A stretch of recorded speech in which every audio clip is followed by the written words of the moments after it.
কিয়ামতের দিন আমরা বলবো, আল্লাহ আমার আমল দিয়ে জান্নাত চাই না, আমি তোমার দয়া দিয়ে জান্নাত চাই। তোমার দয়া ছাড়া আমার কোনো উপায় নাই।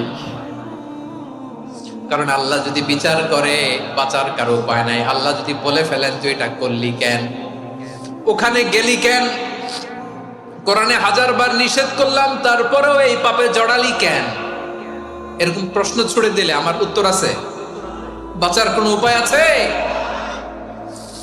ও আমার কলিজার টুকরা ভাইয়েরা, মাথাটাকে নিচু করে জীবনের সব গুনার ফিরিস্তিগুলো একটা একটা করে স্বীকার করে আল্লাহরে বলেন, আল্লাহ আমি পাপী,